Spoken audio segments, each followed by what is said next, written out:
It is impossible to discount the wisdom and power of Jhunal. Most forget that their favorite Julianos was first a Nord god, one that valued wisdom, intelligence, and the pursuit of knowledge above all else. True Nords have not forgotten Jhunal. Nords must remember that they are called to a higher purpose than the brandishing of swords. Things such as scholarship, history, reading, and invention. To be an excellent warrior, you must also have a strong mind and the knowledge to carry you through battle. As quoted by an unknown Nordic author. Many of the deities of the ancient Atmoran pantheon are associated with the divines of the modern Tamrielic religion after Saint, then Queen Alessia merged the human and elven gods to create the Cyrodiilic faith. Scholars are in consensus that there are subtle differences between most of them, although some are considered to have literally become their divine counterpart. Among those is the Atmoran God Jhunal, perhaps the most overlooked but no less important deity of the ancient Nordic pantheon. Drem Yol Lok, Zurisvaalbo, and welcome to my study in my home leaf rest in Riverwood, Skyrim. Here today we are not going to investigate any obscure enigmas and better known mysteries of the world of Nirn, but instead we shall pay respect and bring awareness to the Atmoran god of runes, knowledge and wisdom, Jhunal.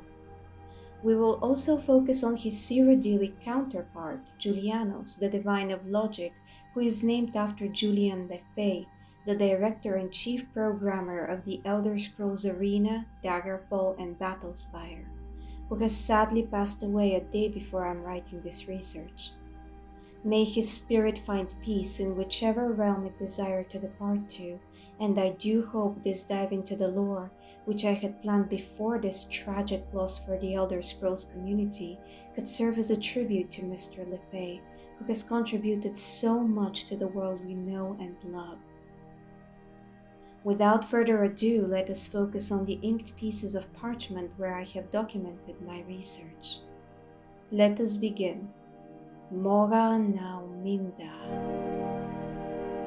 Jhunal, sage god of runes, flies free beneath the glistening moons.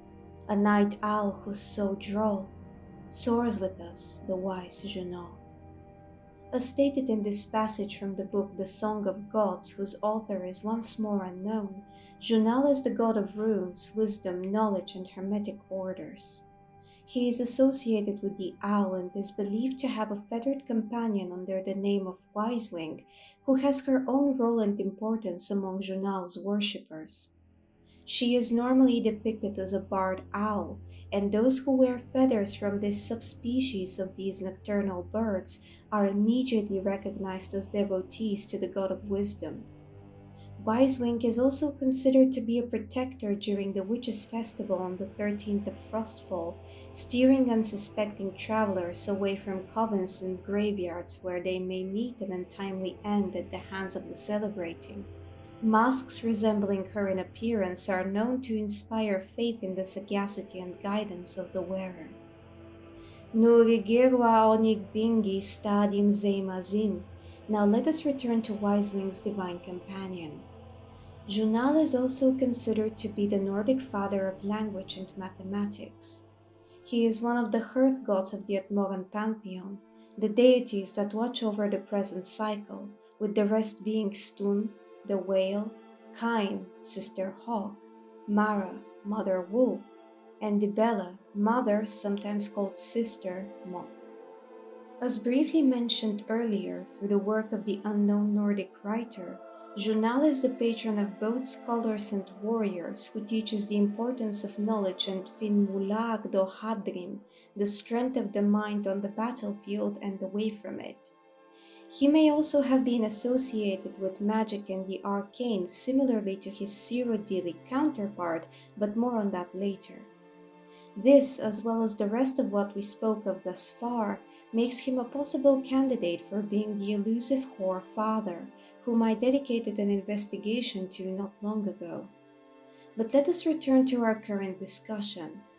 His lessons are often paired with those of Stun, the whale, the god of ransom, fraternity, and justice, who is associated with Stendar in modern Tamrielic religion.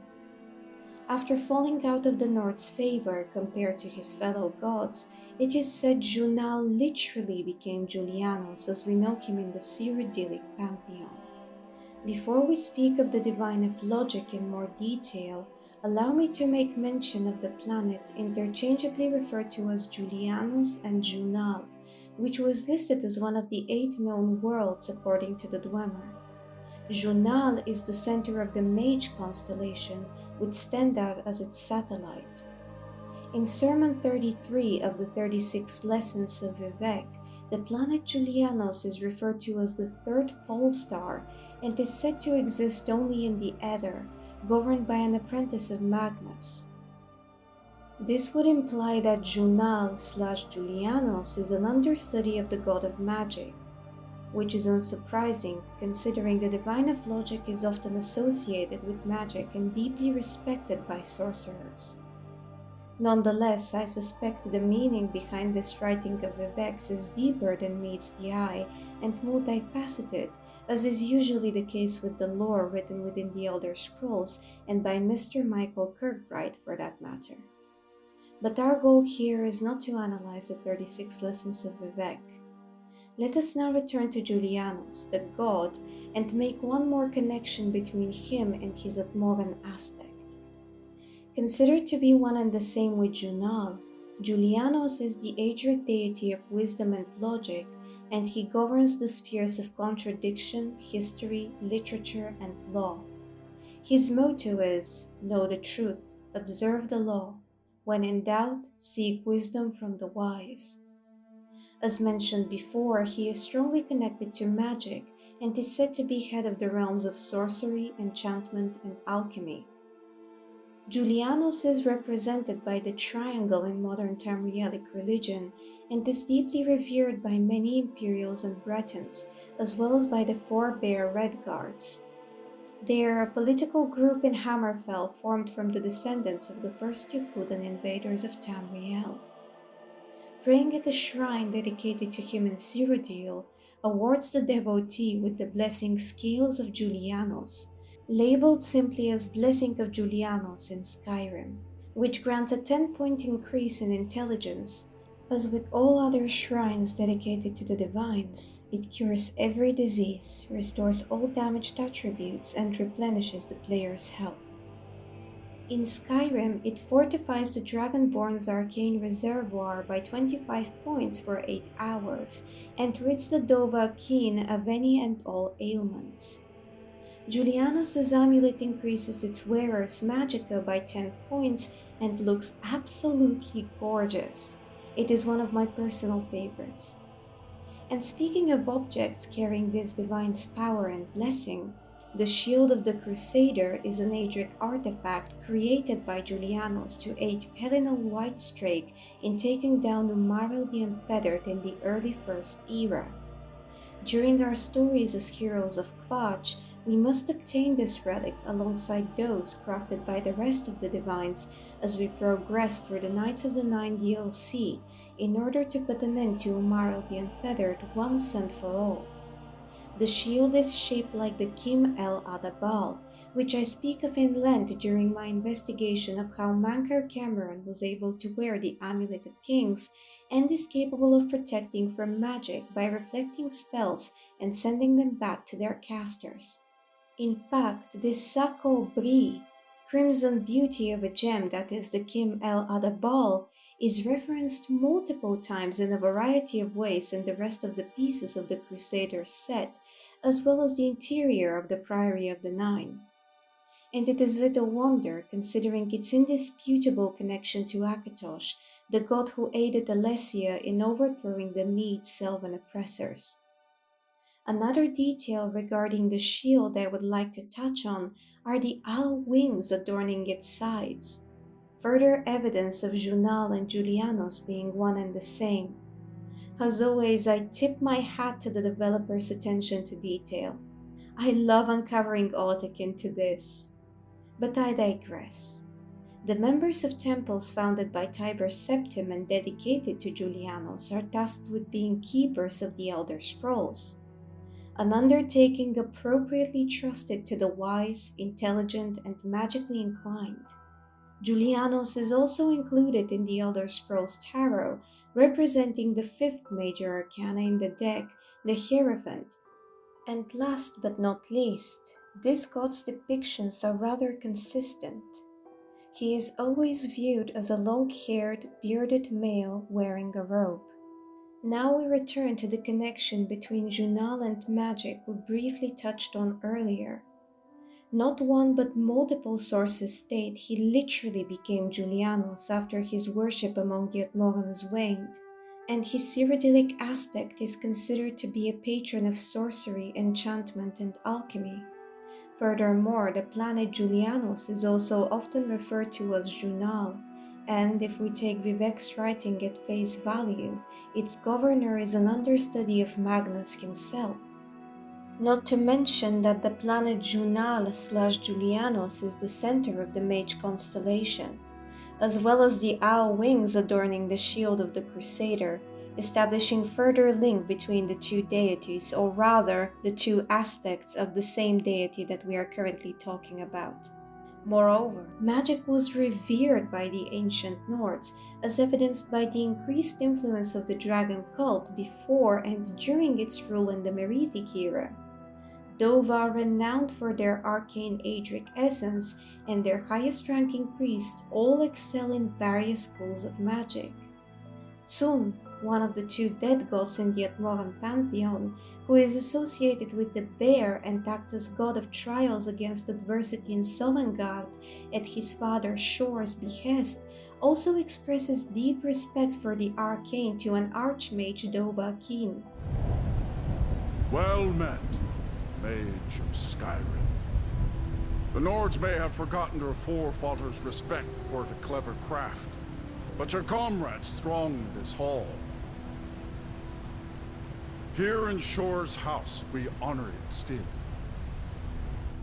Ultimately, the reasons for Jhunal's worship waning are unknown. Perhaps it was due to the increased requirement for battle and blood that many Atmorans turned to their more directly combat-orientated deities such as Shor, Tsun, and Stun. Or the dragon cults and thus Alduin's influence grew so strong that the focus on the god of wisdom, language, and mathematics was pushed aside. One could ask why Cain, Dibella, and Mara did not receive similar treatment.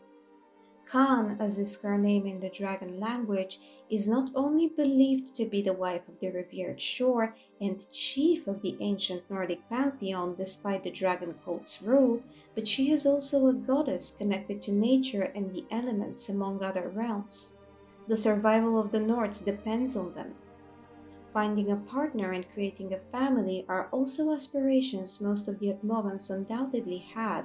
Therefore, both Mother Wolf and Mother/Sister Moth continue to be worshipped in earnest. But these are just underdeveloped and scattered thoughts of mine. It is all but confirmed Jhunal became Julianos, and under the latter name and aspect, I would say he receives the respect and reverence he deserves. Furthermore, as evidenced by the written expression we opened our lore dive with, many Nords have not forgotten the owl, the father of language, mathematics, and hermetic orders, the wise Jhunal. And with this, today's lore dive comes to an end. I do hope you enjoyed the research we engaged in today, and please do let me know if you would like me to do something similar in the future. As a fellow scholar of Tazo Khan, Tamriel, I have always been partial to Jhunal and all he represents. But I never would have expected that this lore discussion would also serve as my own way to honor and pay respects to the man who inspired Julianos, and therefore Jhunal, and contributed so much more to the world we know and love, the late Julian LeFay.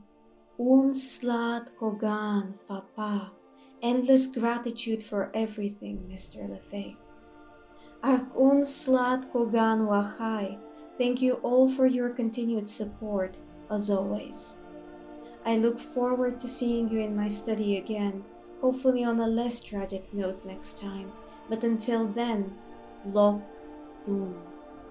Mindokhin Hadrim Abdulma. Know your minds and succeed, Difadonne.